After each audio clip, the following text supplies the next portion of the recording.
Good evening, all, and welcome to your Monday night.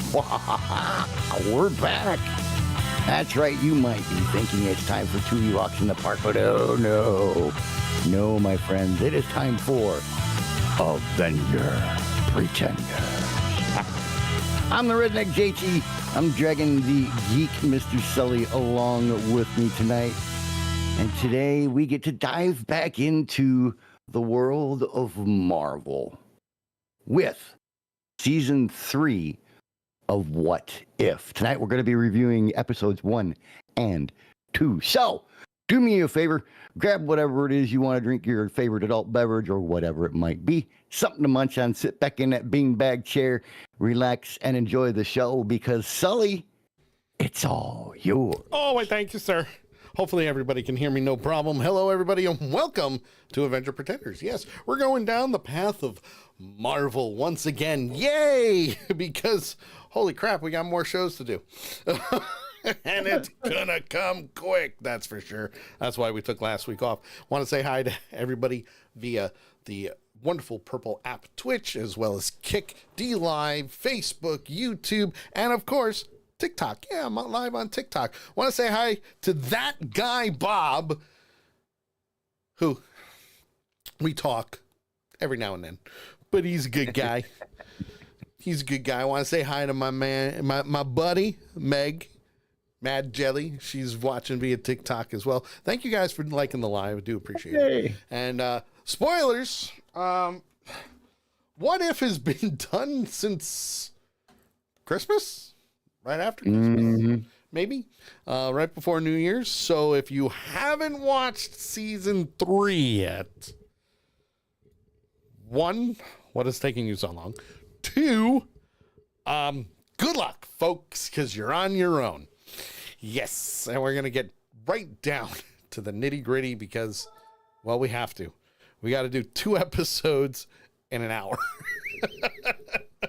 Or at least trying to get 2 episodes done in an hour. So don't hesitate to be a part of it. Thank you, everybody, for liking the live. Share the live feed. Come on in. Have some fun with us. I would show you JT on TikTok, but I can't. I mean, I can. But I'm here, folks. Believe me, I'm here. I'm just hiding in the background. He is the toothless wonder himself. So, yeah. So I want to say, if you come over to Twitch, you can see why he calls me that. That's true. He can smile and you'll be like, ooh, look at that. He is the toothless wonder.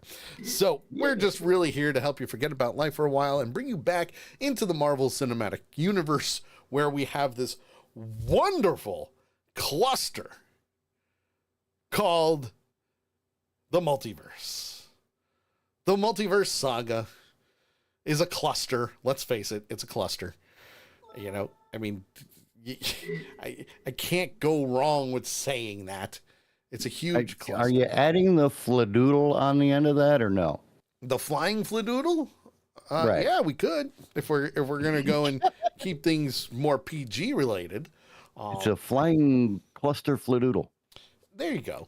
So yeah, and for those that don't know what flying fladoodle is, it's a long running joke between myself and JT for what, 15 years now. Oh, somewhere around there. It's our way of saying the F-bomb. Yeah. And I try without to keep saying things, the F-bomb. I try to keep things PG-13 related because, you know. We're a little looser on this show, but yeah, we still try. A little looser. So there will be some foul language as we talk about some things. But like I said, more on the PG-13 side of things. And we're going to go right down into it with What If Season 3, Episode number 1. What if the Hulk fought the Mech Avengers? Now, when I first read the title, I was like, wait a minute. The Mech Avengers? Right. Which, if you think about it, is exactly what you're thinking. It's Voltron meets... Voltron. Thank you. Oh. Pacific Rim. Voltron meets Pacific Rim.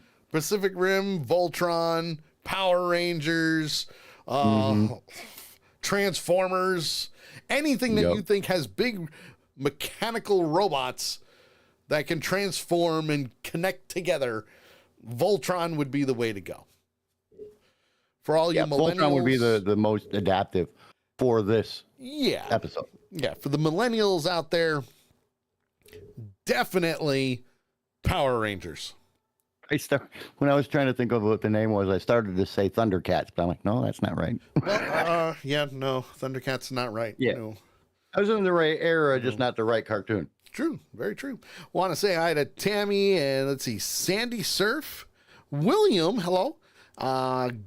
Get like JD, nice. That's a great one. Let's see here. Who else? So many people. PJ, hello. Laura Hall, and a whole bunch of others. Thank you for tuning in. So this episode, and before you go, we still have to say hi to our good friend from across the northern border, who is in the Twitch chat room with us. Our very, very good friend, who is rather chilly right now, Miss Carol. Minus 39 Celsius. Yep. Holy crap. God bless you. So that's like, sub 10 degrees or so, sub teens for us. That's a little cold. Somewhere around there. Not going to lie. It's kind of like, certain things will happen to women when it gets a nice cold breeze. Chicken's done. Yes, I went there. Either that or there's the mountain peaks. So Carol just says, nope, almost minus 40. I went the wrong way. Oh, that's crazy. Listen, I hope you stay warm, but you can keep that. We don't want it down here. Yeah, keep that shit up there. You don't need, polar vortex does not need to come down here again. Putting it out there. So for those that are tuning in, this is not the Sully Show. It is Avenger Pretenders. Come on in, have some fun, talk some Marvel and geek stuff with us. And if you haven't, that's okay. Talk to us anyway. Like the live, share it, share the link, twitch.tv/accidental punch, YouTube. We're all over the place. Have some fun. So, like I said, this is I gotta tell you, Sully. Yeah. I gotta tell you what I loved about the beginning of this episode, which was great, is how it stayed so similar. Yeah. With a different conversation to the movie. Yes. I loved that. Oh yeah. I loved how they did that. That was awesome. It was great, actually. And for what JT is talking about is that we kind of have a different universe where Sam Wilson's already Captain America, right? Mm-hmm. But instead of Cap and Sam jogging in Winter Soldier, it's Sam and Bruce Banner. Right. They're jogging in Washington, D.C., and they kept the on your left. Banner's trying to jog. Yeah. On your left. We're all going to die. Yeah. We're all going to die. Cass just came on and she says, I was going to ask if that was my buddy JT, I hear. LOL. Yes, it is. Yes, it is. And listen, he's my partner in crime when it comes to these broadcasts and podcasts and all that good stuff, and even going live. So, I keep him around. The cool thing that with this episode is, yes, Sam is still one of those, what would you say? Therapy, right? He's basically I don't want to say a therapist, but he's a counselor. Counselor, yes. And it's more for the support groups, for people who have post-traumatic stress, was in the military, bad things have happened to them, whole 9 yards. And Bruce opens up to him. Bruce kind of goes to the support group. He starts opening up about him being the Hulk and being an Avenger and things that have happened to him in the past, which we've seen before. I want to say hi to my man, Will. Hello, sir. Good to see you. You've missed all of our other Star Wars stuff, so yay. And, Meg, thank you, dear. She just gifted stuff on TikTok. Thank you, darling. I got to figure that whole thing out. It's you and I need to talk, but anyway. So, they get down into the nitty gritty of Bruce Banner's life as Bruce Banner / the Hulk, military after him, so on and so forth. And he's finally opening up. He's opening up about certain things. And Sam, I wouldn't say he's pushing Bruce. No. But, he's doing what counselors do. They kind of, steer you on that right path. He's trying to reassure him. Yes, you're fine, man. You're fine. Because his thing is that he fears that everybody only sees him as a monster. Right. And the line that Sam used was, look around, nobody here sees you that way. Yep. In my opinion, the way he went about what he did at that time was, he did a good job. Yeah. Now the other thing, it's a question of whether the person that's receiving the counseling is willing to listen to it and take it in and use it or not, which he didn't do at the time. And we get to that point now where, Sam's like, no, you're still a person. You are the guy that you need to be, Oh, there we go. I fixed us. I can fix us with our video so you can see both of us. Where he takes Banner out with his sister on the boat. Paul and Darlene. You remember that boat? Mm-hmm. That boat was from Falcon and Winter Soldier, so we've seen it before. Yep. And that's when he transforms and almost hurts Sam and his sister. Right. Well, and the reason that he transformed was because he saved Sam's sister from getting hit by the mast because a storm came in and one of the mast pieces swung around and almost hit her. Well, it knocked him across the ship. And I mean, that would piss me off too if I survived the impact. You call this a storm? It's not a storm. Just saying. Well, that causes Bruce to say to himself, if I created this monster, which he did accidentally, gamma radiation, and then he now hulks out and turns into Hulk smash. Hulk smash and kill. See, Hulk right there. Hulk on t-shirt. Hulk destroy. He says, you know what? Maybe gamma radiation can actually help me. Maybe I can cure myself. Maybe, just maybe, we could do things for good. Now we're going to take a little side road here. Because I'm going to ask the question of when, and just hear me out, JT.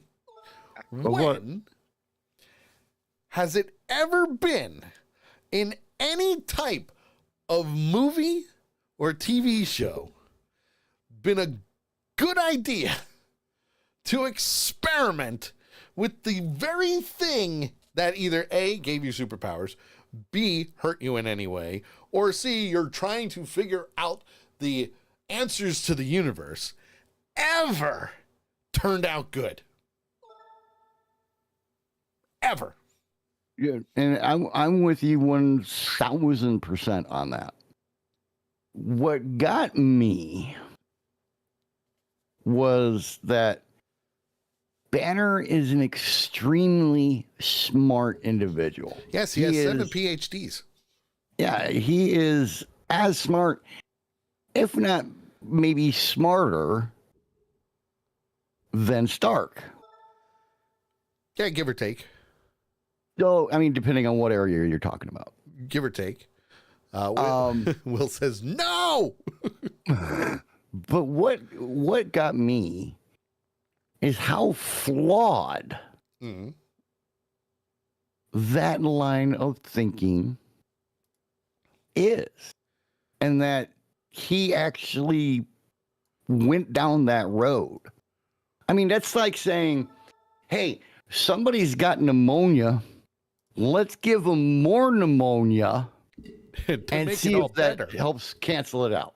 We'll make it all better is what we'll do. Yeah, it's like, well, this house is flooding. Let's add more water to it, and that will Right. push the other water out. Right. Which I mean, clearly never turns yeah, out good. right. That bothered me. Honestly, that bothered me for the entire episode. I see why they did it. I understand completely why they did it. Okay. But it was just that line of thinking. I could not get past how dumb it was and how somebody that smart would go down that road. Will says it's two-dimensional. More like 20-dimensional. So what I think Will is actually saying is that we're not thinking fourth dimensionally like Doc Brown in Back to the Future. You have to think Right, but I outside the still don't box. think that even in the fourth dimension that Bruce Banner would follow that flawed of a line of thinking. True. But that's just me. That's just me. But for this episode, it works. Well, yeah. It does work for this episode and what they needed to do. Because, I can understand where they were going, hey, maybe this will cancel, maybe it'll destroy the gamma that's in me. Okay, cool. Well, little did we know Yes. that deep down inside of our DNA, Oh, yes. we are down to the microcellular level. We are still like amoebas, Well, yeah. where we can recreate Doing what and we need to. separate We're doing what we need to. and However, become another individual, or in this case, a mega yeah, well, yeah, I mean, or an apex. Sorry. which is what they call it. Yeah. Apex. So what happens is his experiments fail. Bruce Banner splits from the Hulk. And the Hulk, Well, no, the Hulk is still inside Banner. well, yes, It's but Yeah. not good. But what came out was, woo. And Not like good. it says, as they're showing the apex walking through the city, Godzilla. unencumbered Mm. by Bruce Banner's, I can't remember what word they used, but by his morals, Yes, basically, Yes. unencumbered by that. he's It just is there to do walking simply along. one thing, having a ball. and that is destroy. Death and destruction. That is how things Yeah. work these days. Mm-hmm. Okay. Blow it up. Well, in this case, if you're going to fight something like that, you need better weapons. Mm-hmm. And that's when they decide to grab Tony Stark for a little bit there and go, hey, we need Hulkbuster suits now. And they do. Only the problem now is Apex mutates and now creates gamma beasts, offsprings, spawns, hellions. A la So- the Gremlins. Yes, absolutely. And it's not just if you get them wet, This is, you don't even have to get him wet. they just happen. Just piss happens. piss him off. Yeah. But the one thing about this is the Hulk, the Apex and the Gamma Beasts, although beaten, destroy the Avengers. They kill Almost. them all, except for a few. Almost 3. Sam being one of them, Bruce being the other. Wilson, Monica, and Bucky. Yeah, that's right. I forgot Bucky was in this episode. Mm-hmm. Not gonna lie, it's been a few weeks. Right. Well, that's why I rewatched it tonight. But if you think about it, that was actually a really good twist for the Avengers.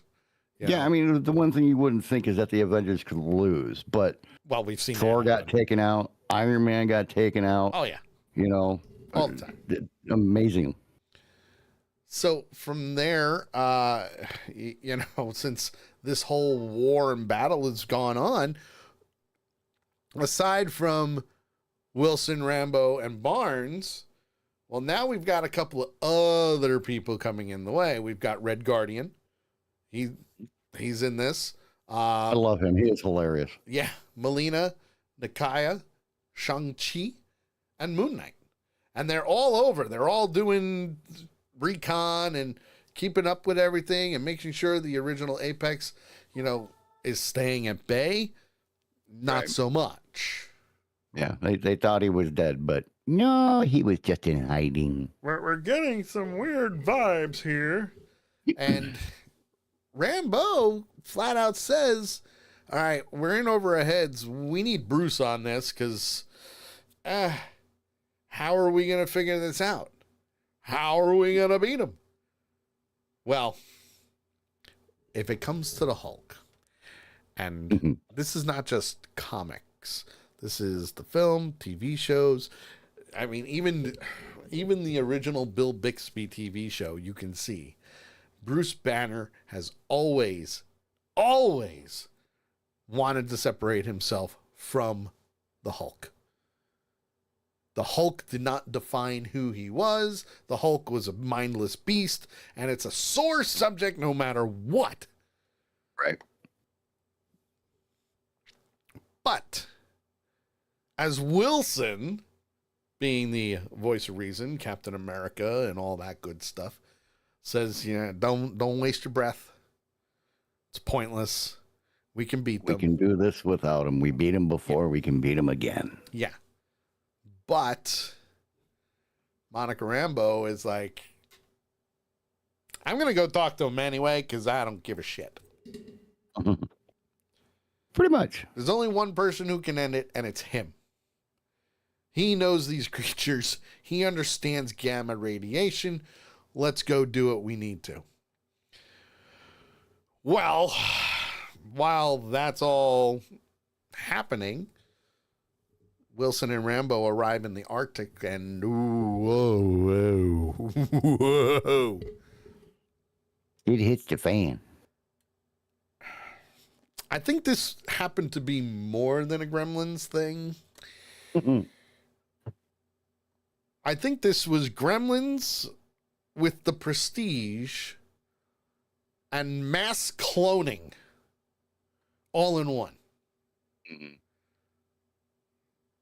Yeah, because he the Apex in these 10 years that he was waiting created himself a giant gamma army. Oh, and it was big. Gamma creature army. It was big. It was kind of like, if you think about it, it's kind of like an Endgame, where there you go. The Chitauri were, you know, obviously the menacing force of Avengers, as well as working for Thanos, because that was his army, was the Chitauri. Only they're all Hulks. Right. And when they're all Hulks, you tend to be a little, ooh, I should have worn my brown pants. I like that one. They had the right idea. Just thank God it wasn't corduroy. That would be great. What happened to your pants? Well, I was wearing corduroys and whoopsie. It was neat how they revealed the army though, because in this fight there was only 3 of them plus the Apex that came out. Yeah. But in this fight, they both went through the ice. Both Mega Avengers went through the ice. Yes. And as they're floating down, you see thousands of these gamma creatures. Yes. Floating up. Yes. And that's when the line, this isn't an attack, this is an invasion. We're all going to die. We're all going to die. And that's okay. But what happens after that is Sam finally gets it through his thick skull. Hey, all right, let's go talk to Bruce. Because Bucky found him.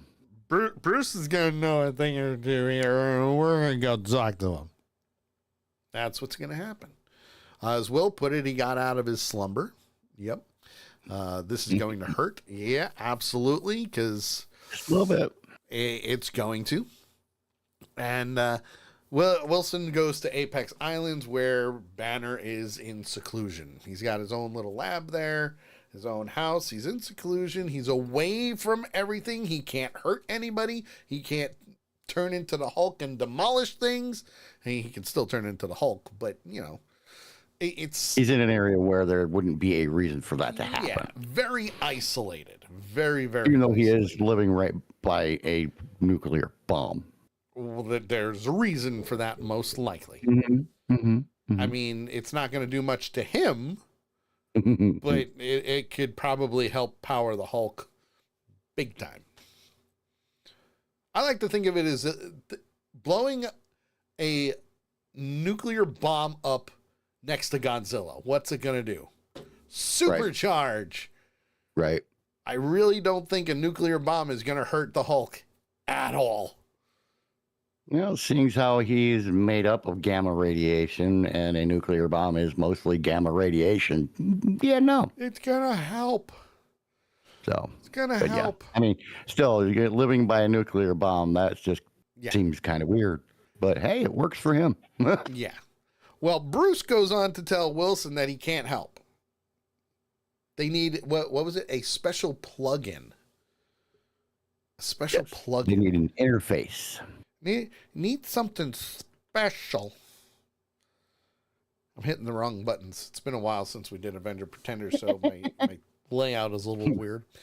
But Like Will says, it's only a scratch. he needs a special plug-in that he specifically wrote for the Hulkbuster mechs.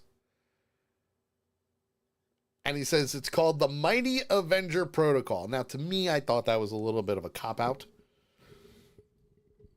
Mostly because, you know, you would think Tony would have written something like that and actually had a better analogy for it.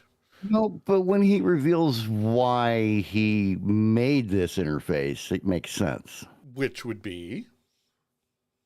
Because he didn't make it for them to be able to defeat the Apex if it ever came back. He made it for them to stand a fighting chance against him. Yes. Which... It's pretty messed up when you have to sit there and go, okay, what can I make that will give people the ability to kill me if I ever get to that point? Sure. Will says, just like Batman. I mean, I like the name Mighty Avenger Protocol. I mean, that's, you know, it's simple, but it definitely makes the point. It does. It does. They managed to track the beasts to New York. Full-on invasion, reminiscent of, you know, Battle for New York, only this time things are a little bigger. A little. I mean, you know, they're freaking huge. They're the size of a skyscraper. Yeah, well, at least the Apex is. Yeah, well, I mean, a small skyscraper for his minions. So what they do is they activate the Mighty Avenger Protocol, and now we've got a bigger mechanized Hulkbuster suit. And well, that's where we get the Voltron thing. Yes, that's where Voltron comes into play. Yeah. And S.H.I.E.L.D. is doing whatever they can to evacuate New York. And the new Avengers are at the point where they're like, all right, we got this. Let's hold them off. We can do this.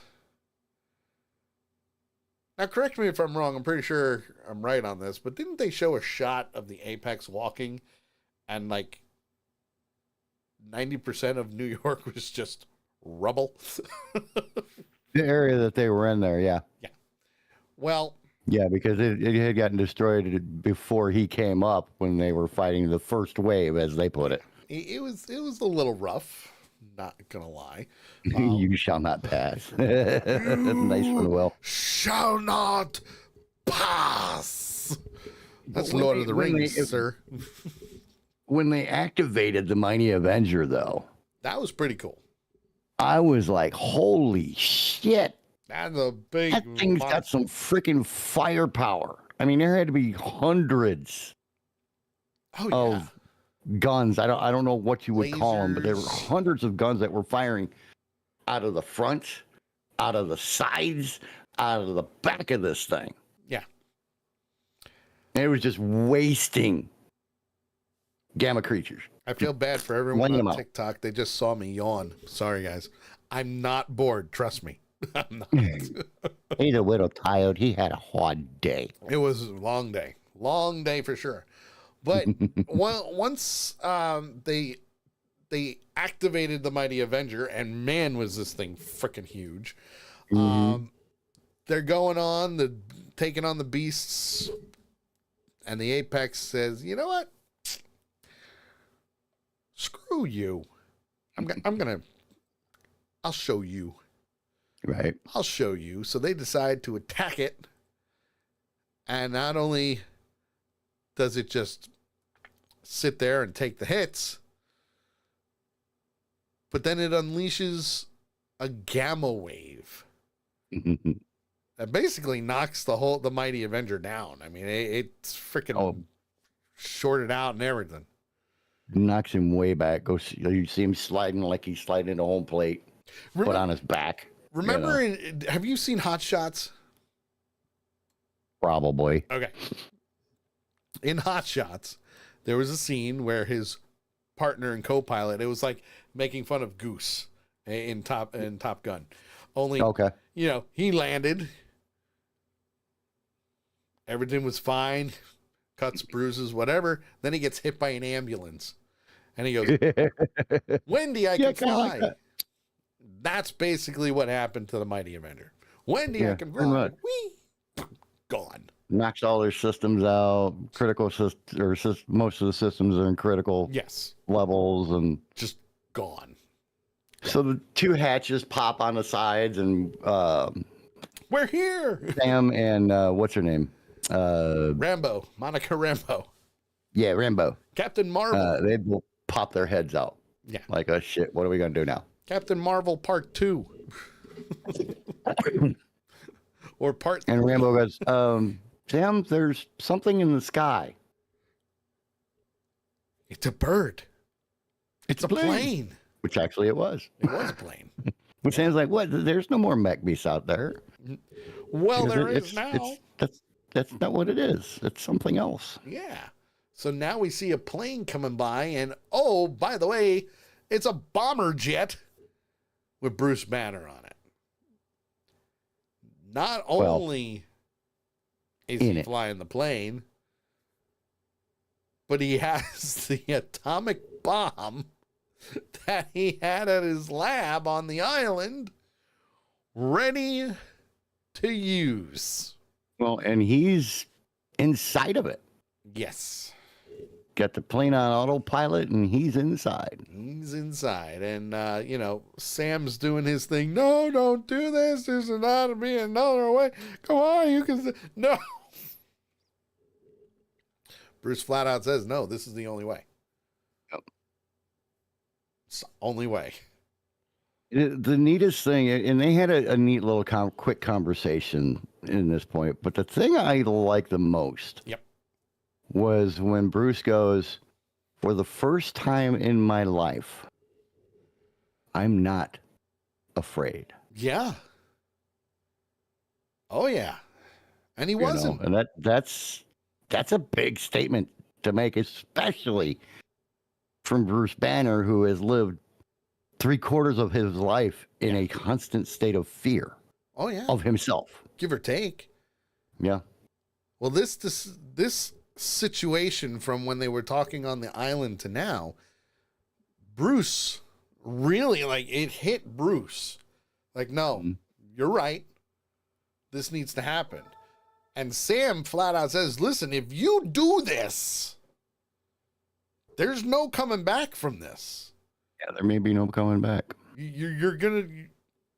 Things are gonna happen. Yeah. It was really neat what happened, though, when the crater that they show from the bomb going off. Oof. I mean, it had to have been half the size of New York City. Give or take. I mean, he was huge. Give or take. And him, basically, in my opinion, Bruce Banner and the Hulk turned into Godzilla. Yes. You look at the images, it's a more bulky Godzilla with bigger arms. They call him Mega Hulk. Mega Hulk. Yeah. Mega Hulk. The Mega Hulk. Because once that plane crashed and the bomb went off,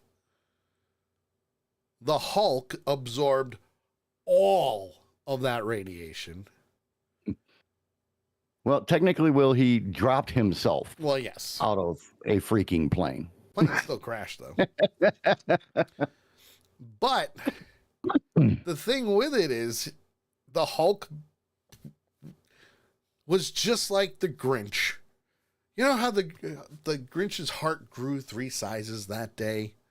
Well, the Hulk grew about 300 sizes that day. And yeah. A lot more gamma radiation going on between them and the Grinch, Yeah. So, but yeah. Yeah. But that's when we start seeing the Apex and the Hulk go toe to toe. But it wasn't just him trying to stop the Apex. Yeah, because what happened with all the other gammas? Well, yes, Sam realized that I think Banner is gonna take them over. Yeah, because all of the gamma creatures. Oh, they watched.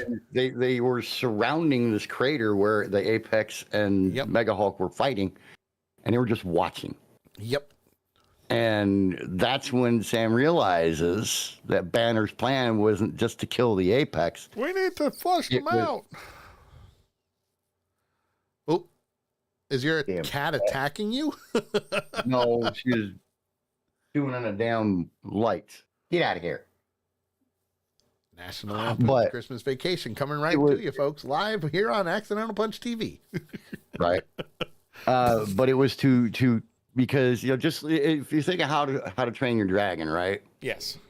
In the last movie, they fought for control of the rest of the dragons, and that's what this was. The Apex Predator. The Apex, the Mega, as they called it in How to Train Your Dragon.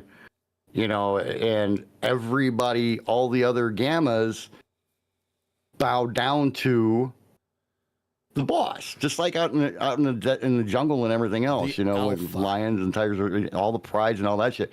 You've got the big guy, and everybody else listens to him. Becomes the alpha. Alpha, exactly. And that's what this battle was for, and that's what Sam realizes that he's doing it to take over and have control of the gamma creatures. Yeah. Yeah. The coolest thing in this entire episode to me is what happens at the end of the fight and how Hulk takes out the Apex. Oh, yeah. You describe that. Oh, well, I mean, first of all, you got to remember that Sam did play a role in that. He did play a role. In the middle of the fight, he does. Yes. He did play a role. Yep. Because he needed to help his friend who looked to almost be down and out, but he activated the arm on the Mighty Avenger and gave the Hulk a little bit of an opening with a little distraction. And Mega Fist. The other Avengers are like, I'm all for it. Let's go. We're going to help. And he's like, nope. Stand down. Everybody stand down. Stand down. But he goes up to the Hulk. No, you got to tell him how he destroyed the Apex first. Oh yeah. So this is where this wonderful Godzilla reference comes in because, let's face it, it's basically Marvel's version of Godzilla. Because of all that radiation that he absorbed, Mega Hulk uses gamma fire and just incinerates the Apex. Gone. Poof. Ashes all over. Like Thanos snapping his fingers. Who was right, by the way. But anyway, we'll go on. Once the Apex is gone, Sam goes up to him and is like, Bruce, I get it. I get it. You're not just a monster. You're not. You're my friend. You are a friend. Now, he also thinks that, the Hulk is the Hulk and Banner's nowhere to be around, which usually happens. Okay? Usually happens when it comes to the Hulk. Hulk is Hulk. No puny Banner, only Hulk. It's the running gag ever since the first comic, and the Hulk was there. Right. Who was gray, not green, by the way. But anyway. Mostly because of the print on the comic books at the time. But when that happens, Hulk just walks away. And he takes all the other Hulks, the Gamma Beasts, back to Astra Island. And that's the end of the episode. Now, for one, I will always say that Jeffrey Wright as Uatu, the Watcher, magnificent. Mm-hmm. Most people will be like, oh, he's just doing voice. It doesn't matter. Magnificent. His voice is perfect. Yeah, his voice is perfect for that role. Perfect for it. Now, this story, like I said, this was kind of like a fan service, so to speak, for not just Marvel, but for Godzilla fans, for Hulk fans. And if you like what's happening in the multiverse, yeah, it's there. It's got it all. And I like that they're using other characters other than the original Avengers, as well as some new people that deserve the limelight as well. Right. Now I forget with Skeleton Crew. Did I start or did you start? I can't remember who did the odds and evens. I was evens, you were odds. Okay. So I will be odds. So I lead this one out. Yeah, so you get to start with a rating. And what is it? We were doing question marks for what if, right? The what if question mark? Yeah, but let's do gamma bombs for this one. Okay. Well, no, I guess we'll do the question marks because it's the whole series, not just one. Yeah. So I enjoyed the episode. I mean, it's definitely a side of Bruce Banner and the whole gamma radiation story and everything else that I never thought of. Yep. I mean, the interactions between Sam and Banner, both at the beginning, at the end, where he's trying to get through to him. Oh, I love and that. Everything. Loved it. Great stuff. Oh yeah. The fight at the end with the Apex and Mega Hulk and everything. Hulk smash. Good stuff. I mean, all of that rated at least a 4. But okay.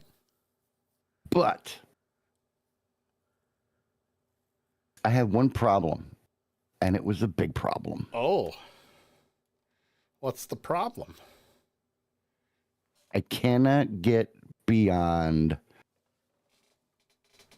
the flawed line of thinking that caused the Mega Hulk or the Apex to be created in the first place.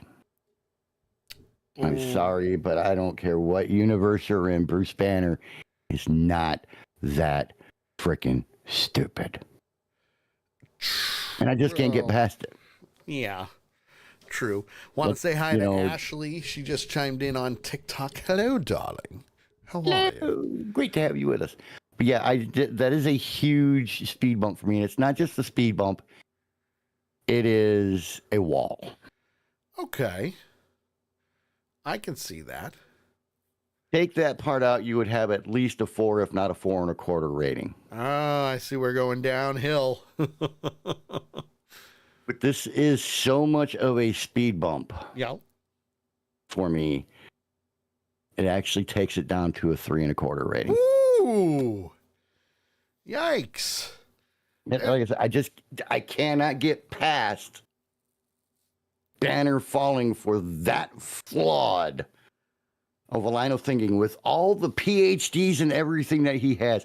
There is no way in hell he's going to say, hey, let's hit myself with more gamma radiation and see if it kills the man inside of me. Yeah. So Ashley wants to fill her in on what the topic is. We're actually going geek mode today. Yes. We're talking about What If Season 3. We just finished episode 1. And JT gave it a 3.5, right? 3.25 question mark rating. Yes. Which is very low. Mostly because the character was dumb in his mind. An extremely flawed way of thinking for somebody who, in my mind, is smarter than Stark. Yes. Now, me, on the other hand, I'm giving it a 4 question mark because, well, it was actually a really good story. And for a geek like me, I understand why Bruce Banner did what he did. I also understand the relation to, well, not really relation, the homage, so to speak, of Godzilla. Right. You know, the monster movies, Pacific Rim, stuff like that. I get it. Yeah. A lot of movie and TV show references in this episode. A lot of geek references, and geek references are perfectly fine. I liked it. I still love the animation. The animation is amazing. Will is giving it a 4. All right. Will's giving it a 4 too. So we're kind of, neck and neck a little bit with some of the viewers. Carol doesn't vote because she doesn't watch it. She just gets it from us. And I just hit my microphone as I was doing things. But anyway. And like I said, I love the episode. If it wasn't for me, for the redneck, for the outside guy. Yes. And you're the outside guy. It would have been a 4. Okay. It was a 4, except for that. Makes sense to me. That killing, and I tried to, dude. I've watched the episode twice. I tried to get past that both times, and I just can't. So I had to bring it down for me. All right. But otherwise, it would have been a 4. All right. Well, no problem. Well, we're going to get right into the next episode, which is episode 2, which confused the living hell out of JT. And of course, I'm talking about What If Agatha Went to Hollywood. Now, yes. We just got done dealing with Agatha here a couple of months ago. I will say this. As weird as this episode was, this is what's good about the What If show.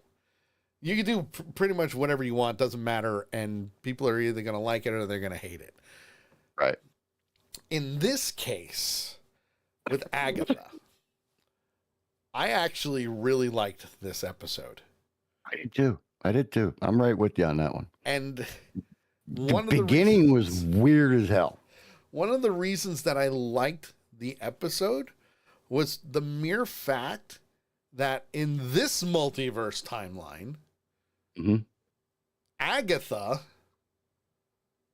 found out about the Celestial living in the Earth. I moved. From a wonderful time that, I don't know, a certain movie that sucked, the Eternals brought out. Never watched it. You're not missing much. Didn't think so. You're not missing much when it comes to Eternals. Do you need to watch it? No. Does it have characters from Eternals? Yes. Kingo from Eternals is in this, obviously. He's a Hollywood star in this, which in Eternals, he was a Hollywood star.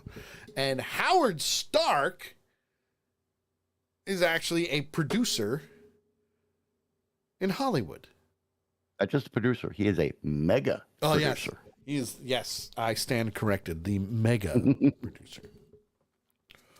Where Agatha is using her dark witch magic to be a Hollywood starlet. Oh, yes. For a cartoon, sexy looking, too. Just saying. Yeah. Well, for Stark Pictures, she figured out that she needed more star power than just herself. She needed Kingo. And they created a movie called Cosmic Queen, where, correct me if I'm wrong, I'm trying to remember this, but the spell was a spell that needed to be performed by a lot of people. It had to have a lot of energy, a lot of power, a lot of strength, a lot of flair. Yes. Well, and that's just Stark. He's, flamboyant as can be. Yeah. Take all his flamboyance for when he was a weapon developer and his creativeness and everything with that, and translate that to Hollywood and Tinseltown. Yes. That's what it was. He's that close to being a flaming gay man. It's the only way that I can describe it, and I'm not saying that in a bad way. Could you imagine? Could you imagine if Tony was around during this time? Oh, okay. He would be more than just a billionaire playboy philanthropist. He'd also be a movie director or producer, just like his dad. He would rule Hollywood. King of the world, probably. Yeah. Well, they decide, both Stark and Agatha decide that they need Kingo from Bollywood because they need the energy. They need that dance history of Bollywood, and go, no, this is what we need. We need everybody to come together and be energized for this. And they do. One of the lines that she used to convince Stark to bring Kingo in was, how can I steal the show when I'm the only one in it? Right. Yeah. Which makes sense. Mm-hmm. It makes perfect sense. Well, they decide, okay, we could do this. Dance off. Made it perfect. It was great. I mean, the theatrics, and that was the thing that I had to get into my head, was this episode was purely about theatrics. Yes. Theatrics Energy. And Agatha Harkness's lust for power. Yes. Now, at the same time, while this dance scene is going off, and this is basically the equivalent of Footloose.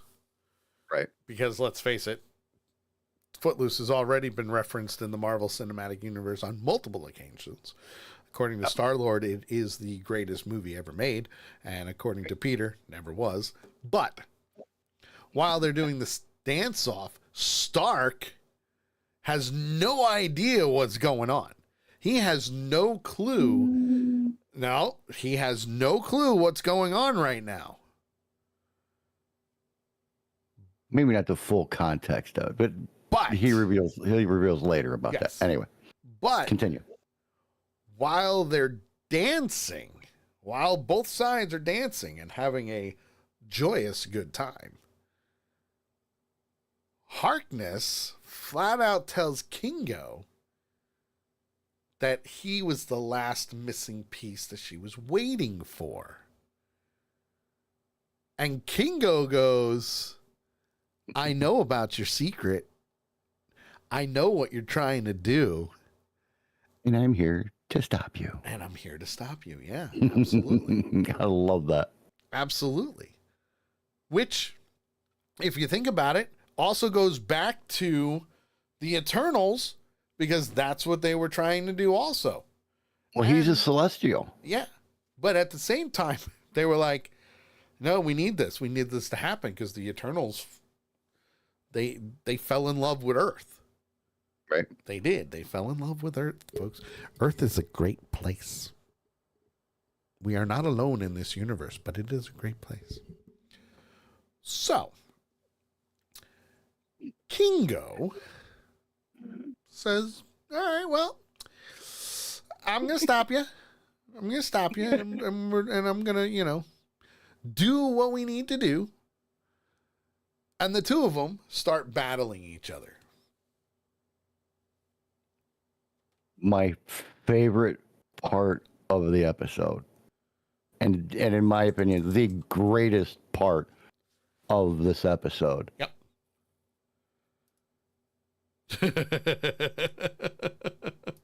The going back. The finger guns. The finger guns back and forth. Gotta love the finger guns. Oh my God, it was hilarious. Oh, the finger guns were hysterical. And the best part is the one thing pertaining to stopping that celestial from ever becoming the celestial that needs be were the Eternals. But he also, Stark's like, hey, let's keep going. This is great. Jarvis is like, hey, this isn't a part of the story here, so something's not right. Is this a rewrite? Is this a rewrite? But Harkness doesn't take Kingo seriously.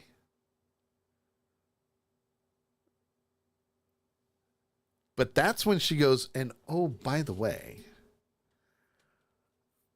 I have all the powers of the other Eternals. And you release them. Release my friends. Release my friends. Release them, please. Please release them. Let them go. Sorry.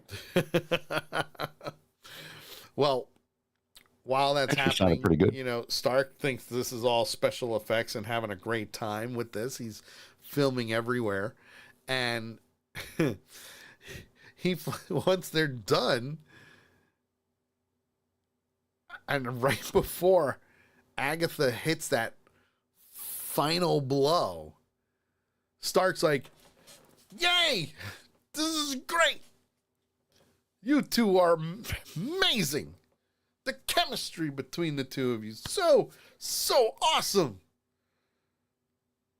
And then they go to an after party.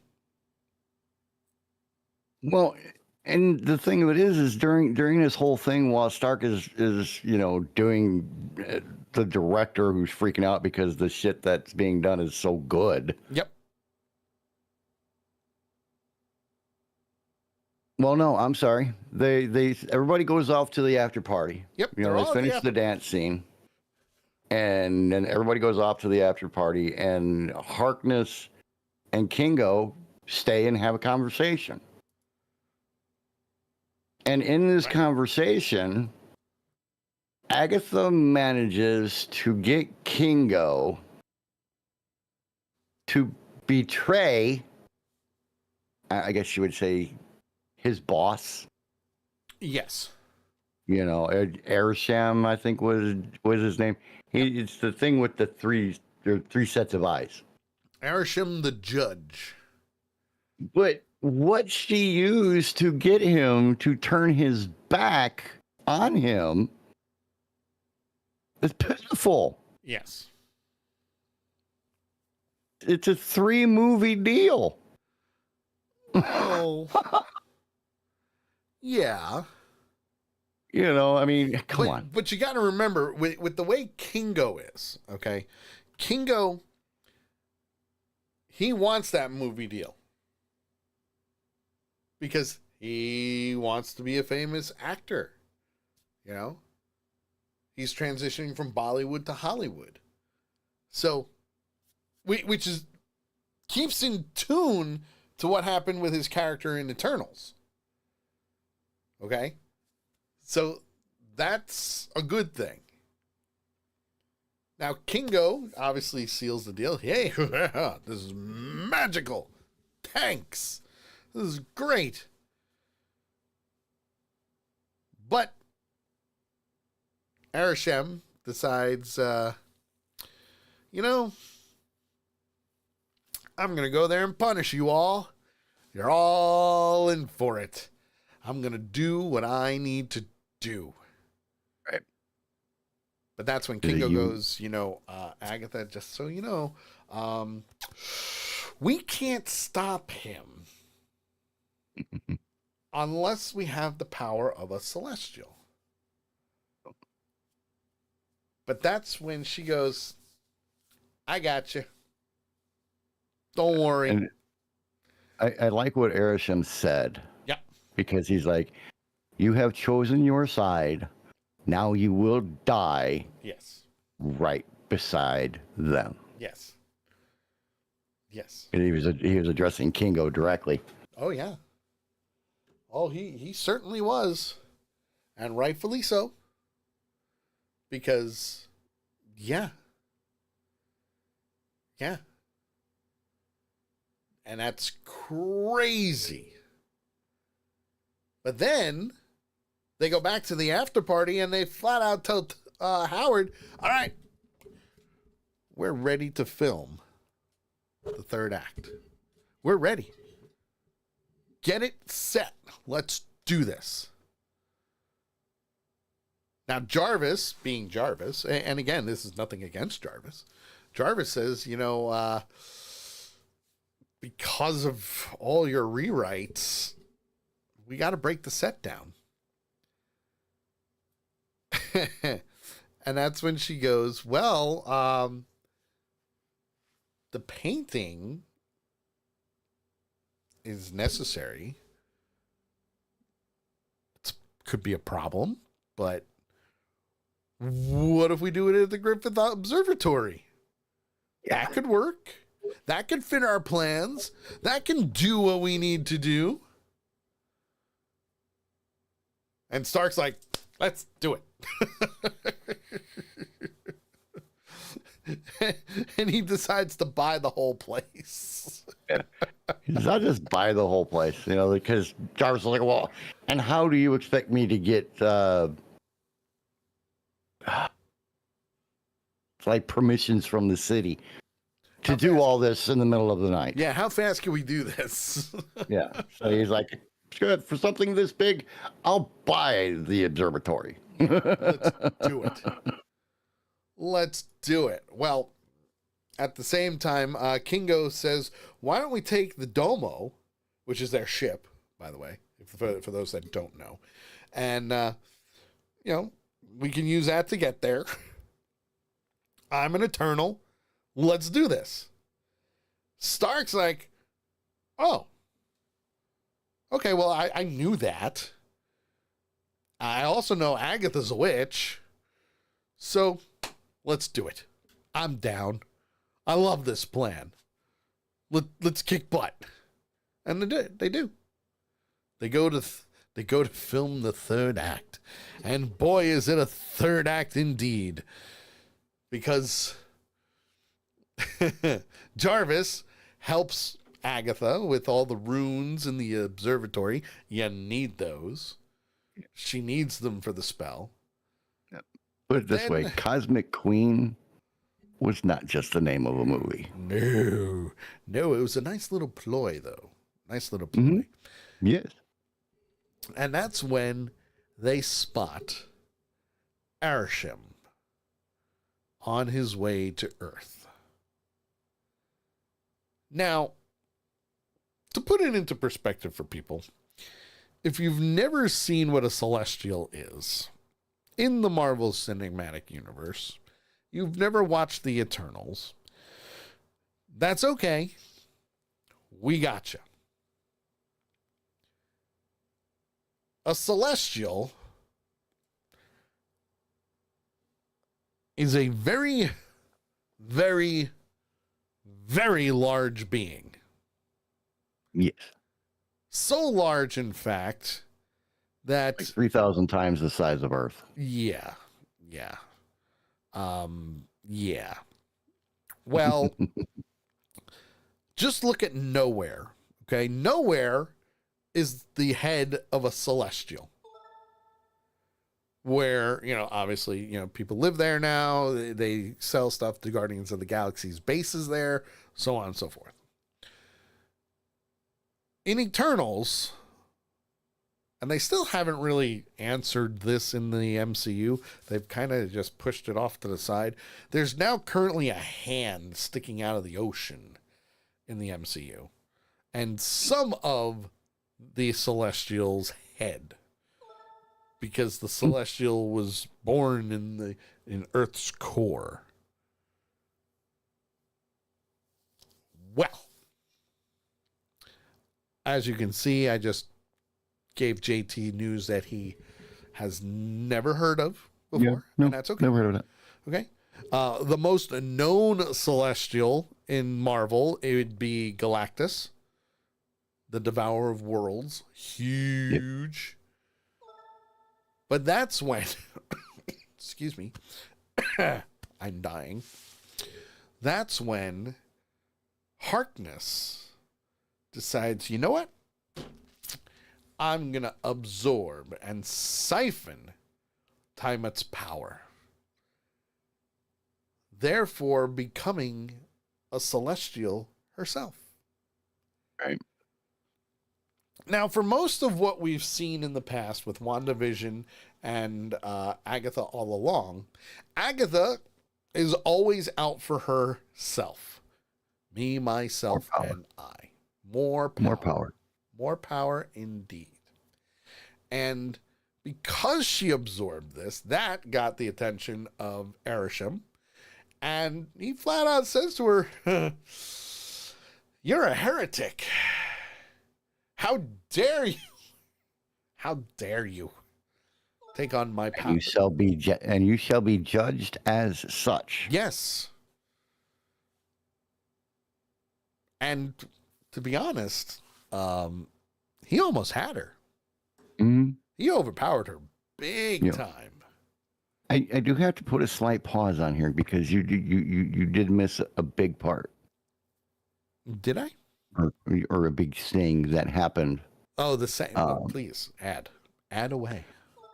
Well, you mentioned earlier that in the first set of filming, when they had the battle dance and everything else, that Stark was really oblivious to what was really going on. Yes. Just before as they're agreeing to go to the observatory and do everything there, Stark reveals. I said that. Oh, I didn't. How did I miss that? I don't know, but I said that. I don't know how I glossed over that. But yeah, anyway. Know. He withdraw my pause. He said to Kingo that he was an Eternal and that he knew Harkness was a witch. Yep. He said that. Listen, you can't get anything by a Stark. They're smart. I'm the smartest man around. I know everything. Pretty much. Pretty much. You know what he said. But I apologize. I don't know how I glossed over that one. That's quite all right. But apologize, man. I pulled a redneck. What can I say? You did. You pulled a redneck. My beer. Or in this case, my mom. Redneck. Pulled a little redneck battle there with the nerd. Well, while the two of them are fighting, Agatha is doing her little magic tricks. Shooting little fire bolts at him, or energy bolts, or whatever you want to call it. Here and there. little firebolt, Five of them. using the magic, doing what she needs to do to create runes, just like Wanda did in WandaVision to her. To the point where she was able to basically trick Arsham so she could absorb his power and destroy him. It was really cool how she did it too. Yeah. You know, because she fired those bolts at him and he's, you know, ducking and dodging and all that good crap. And he's like, yeah. What makes you think you can beat me? He says, well, what makes you think I was aiming for you? Well, and then all of a sudden, a pentagram is formed in the sky behind him. Yep. And as it does, it grabs his arms straight out, pulls his feet together, and everything. And it's just like, oh, wow, that was smart. Meg says that she hated the ending of this episode.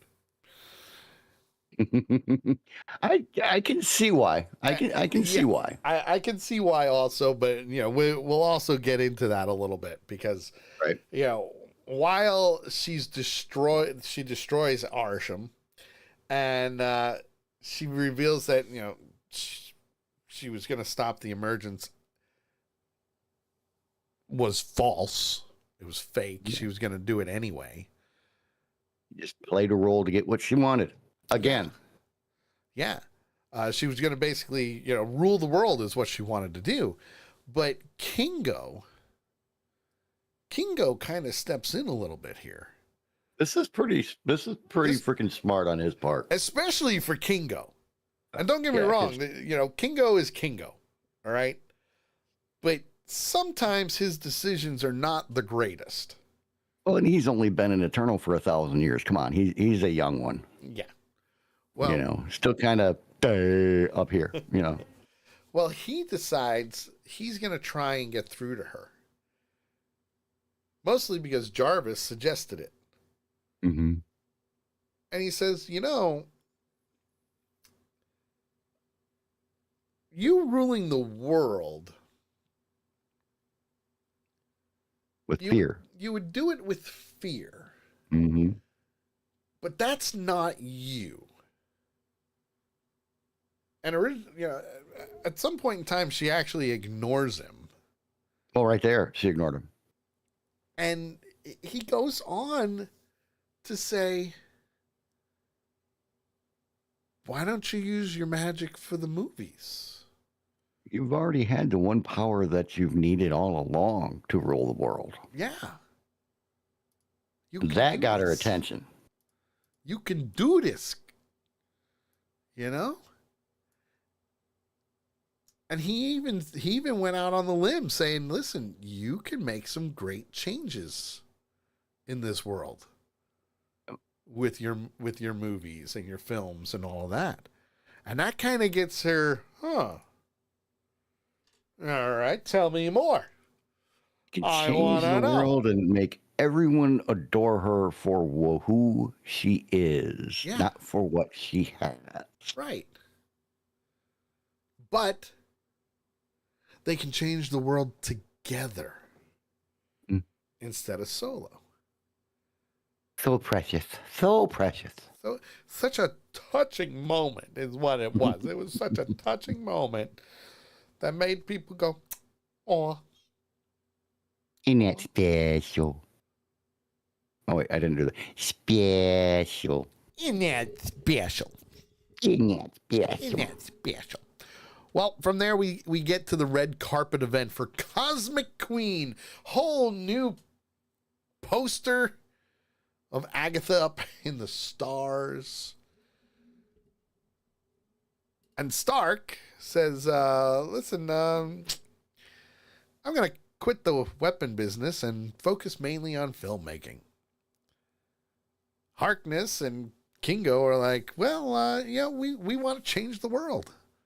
We want to help. And then wants to know if there's going to be a sequel. And he goes, sooner or later. And that's when he also said, you know, there are other Celestials out there that are probably going to come for us. And Harkness, without missing a beat, says, I took on one, I can take on more. We'll bet, and we'll save that for the sequel. Yeah. Now, the Watcher, obviously, is giving his take on what had happened. But then behind him was not one, but three Celestials. We all love a cliffhanger.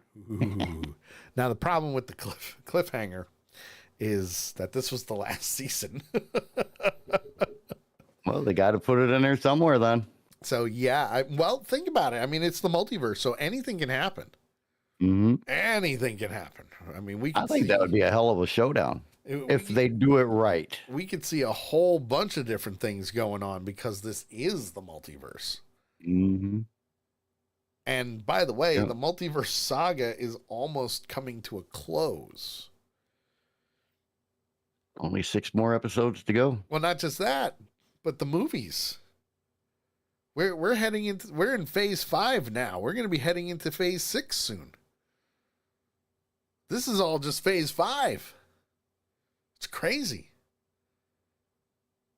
Now, this episode, I loved all, excuse me, I loved all the tie-ins. I loved how they used elements from WandaVision, Agatha All Along, Eternals. I loved that they used Howard Stark as the mega producer of Hollywood and Hollywood films. I love that they brought Kingo in to offset Agatha's quench for power. I do. I love that they tied them all together, and I love that they were able to use them. And it worked. It worked great, to be honest. So great, in fact, that we see Agatha take out a Celestial on her own with eternal powers and, oh, by the way, celestial powers. Therefore, well, now she has 2 Celestials, yes. Yeah. Now she's got the power of 2. Okay. But it also showed the type of growth that the character could have. That instead of being all about me, my, now, power, now she's going to use it for good. So, yay to that. I'm giving this week a 4.25. Okay. It was a great episode. I loved it.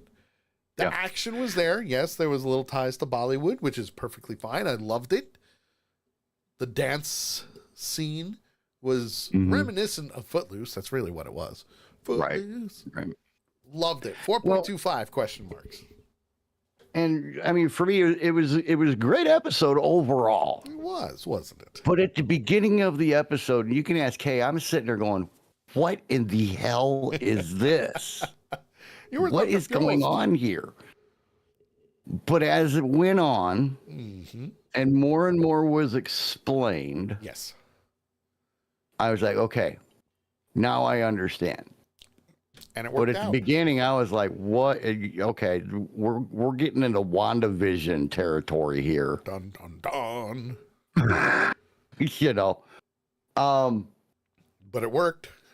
It did. It did. Overall, for an episode, it really did. One of the things that I really liked about it, though, and this may surprise you, was the homage that it paid to old-time Hollywood. Yes. And old-time Broadway, where you had the big dance numbers, where you had 30, 40, 50 dancers out on the set with you at the same time. Gene Kelly. And yeah, exactly. You know, Shirley Temple, all that kind of stuff. And you had the little dance battles, and you had the back and forth. I loved that feel. I don't know if they did it on purpose. Oh, yeah, they did it on purpose. But I kind of feel they did because of the vibe they were giving. Yes. You look at the cameras they were using, they were the old-fashioned, real kind where the guy's turning the side cameras. On the thing on the side of the camera and all that stuff. I loved that. It was amazing. It really, really worked. And then the way they worked the celestial witchcraft kind of story into that. Yes. Brought me to a 4.5. Wow. Almost 4.5 question marks for this episode for me. I loved it. Once the brain figured out what the hell was going on. Yep. And it put all of that together. It was like, oh, this is good. Makes sense. I like this now.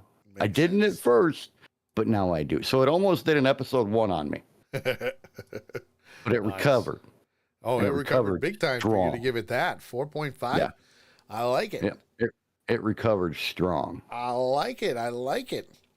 Well, that, my friends, is the end of this week's Avenger Pretenders. That's right. Yep. We did 2 in a row. That's not bad. Next week, we'll be tackling episodes 3 and 4 of What If, doing a full breakdown, spoiler alerts, giving our take on things, cracking some jokes like we always do. And I hope that every single one of you had a great time tonight. So, for the redneck, there he is. There he is. Hi, everybody. See you later. Redneck's right there. I'm the geek. We will see you all next week for Avenger Pretenders. Don't forget to tune in tomorrow for The Sully Show. Yes, we'll be live on all the networks that we're on, as well as TikTok. Hopefully my buddy Meg will help me with liking the live like she did today, sharing it and getting other people in. It's going to be a fun time tomorrow. We've got a great show planned. And, as always, you know it and I know it. Sully. Thanos was right. Say it louder, dear.